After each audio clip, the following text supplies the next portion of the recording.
100 रोटी वाला ससुराल। सुनो जी, मुझे तो शीतल की बड़ी फिक्र रहती है।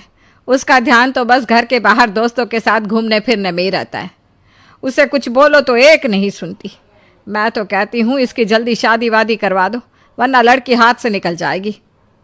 तुमसे ज़्यादा चिंता है मुझे शीतल की शादी की। कल ही वो रामपुर वाले मौसा जी को फ़ोन भी किया था। बता रहे थे एक लड़का है नज़र में। उनका अपना घर है और लड़का भी अच्छा है। अरे तो फिर बस बात चलाओ ना, एक बार देखे तो सही लड़का और घर बार कैसा है। कौन से लड़की की बात चल रही है यहाँ? तुम्हारी शादी की बात चल रही है बेटी। अब तुम्हारी शादी की उम्र हो रही है तो लड़का तो देखना पड़ेगा ना। उफ़ो, मुझे अभी नहीं करनी शादी वादी। ये तो मेरे खेलने कूदने के दिन है। बहुत खेल कूद ली तुम। अब घर के काम धाम सीखने की कोशिश करो, समझी? ससुराल जाकर हमारी नाक मत कटवा देना। सब्जी काटनी तो आती नहीं इसको, तो नाक ही कटवाएगी। अरे मैं इसे शादी तक अच्छे से सब सिखा दूंगी। आप तो बस उस लड़के से इसकी शादी के बाद चलवाओ। कुछ दिनों बाद कुणाल और उसकी माँ शीतल को देखने घर आते हैं। कुणाल दिखने में बड़ा ही स्मार्ट होता है। शीतल तो उसे देखती ही रह जाती है। देखो जी, हमारी कोई डिमांड तो है नहीं, बस हम चाहते हैं कि लड़की घरेलू हो, घर के सारे कामकाज संभाल ले। अब आपके परिवार में तो बस 3 ही लोग हैं, पर हमारा तो खूब भरा पूरा परिवार है। बाकी हमें लड़की के घूमने फिरने दोस्तों से मिलने से कोई दिक्कत नहीं है। घर का काम करने के बाद जो चाहे सो करे। अरे वाह, ये तो इतने बढ़िया लोग हैं। लड़का भी इतना स्मार्ट है और ऊपर से इन्हें मेरे घूमने फिरने से भी कोई दिक्कत नहीं है। हे भगवान, तूने तो बिना मांगे ही मुझे सब दे दिया।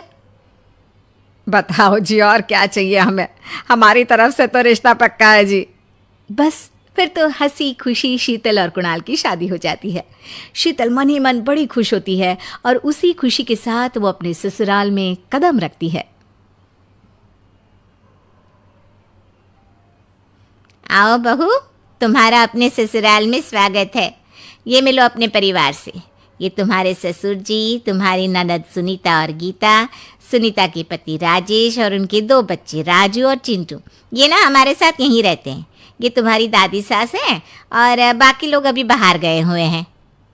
इतने सारे लोग, ये सब यहीं रहते हैं इस घर में? अरे अभी तो मेरे देवर देवरानी और उनके 3 बच्चे यहाँ नहीं है। उसके मायके में भी शादी थी ना, तो बस वहीं गई है। कल तक आ जाएंगे। हे भगवान, ये घर है या धर्मशाला? ये सब एक साथ इस घर में कैसे रहते हैं? मुझे तो पता ही नहीं था इनका इतना बड़ा परिवार है। अब समझी कि कोई डिमांड क्यों नहीं की इन्होंने। ये सब चाल चले मेरे साथ। अरे बहू, खड़े खड़े क्या सोच रही हो? चलो अपने कमरे में जाकर आराम करो। जी माँ जी। अगले दिन शीतल का ससुराल में पहला दिन होता है। शीतल रसोई में जाकर सबके लिए खीर बनाने लगती है। तभी उसके ननद सुनीता आती है। अरे वाह भाभी, आज क्या बना रही हो? बस दीदी, आज वो पहली रसोई है ना, तो खीर बना रही थी। अरे भाभी, ये खीर वीर रहने दो। घर में 4 लोगों को शुगर है और कुछ लोग मीठा ही नहीं खाते। आप ना सीधा खाना ही बना दो। क्या फ़र्क पड़ता है मीठा बने या नमकीन? बस बहू के हाथ की पहली रसोई होनी चाहिए ना। जी दीदी, तो फिर मैं खाना ही बना देती हूँ। आप बता दो खाने में क्या बनेगा? बस सिंपल सी कोई सब्जी बना दो, जैसे आलू गोभी या आलू मटर, और उसके साथ रोटियां सेक दो। हमारे परिवार में अब तुम्हें मिलाकर पूरे 20 लोग हो गए हैं। 15 बड़े और 5 बच्चे। बड़ों की 6 और बच्चों की 2 के हिसाब से रोटी बना देना। चलो मैं चलती हूँ, सब देख लेना। हाँ, बड़ों की 6 रोटी मतलब कि 15 लोगों की 90 रोटियाँ, और बच्चों की 2 रोटी मतलब 5 बच्चों की 10 रोटियाँ। 90 और 10 मतलब कुल मिलाकर 100 रोटियाँ। हाय, मैं तो मर गई। 100 रोटी अकेले कैसे बनाऊंगी? माँ, ये तुमने मेरी शादी कहाँ कर दी? शादी से पहले तो मैंने कभी 4 रोटी से ज़्यादा नहीं बनाई। शीतल एक बड़ी सी परात में 100 लोगों के हिसाब से आटा निकालती है और उसे गूंथना शुरू करती है। आटा गूंथते गूंथते शीतल के पसीने छूट जाते हैं। उसके बाद बारी आती है रोटी बनाने की। शीतल एक एक करके रोटी बनाना शुरू करती है और 10 रोटी बनाते ही अपनी कमर पकड़ लेती है। हाय, मैं मर गई। मेरी कमर टूट गई खड़े खड़े, और ऊपर से इतनी गर्मी। मैं 100 रोटियां कैसे बनाऊंगी?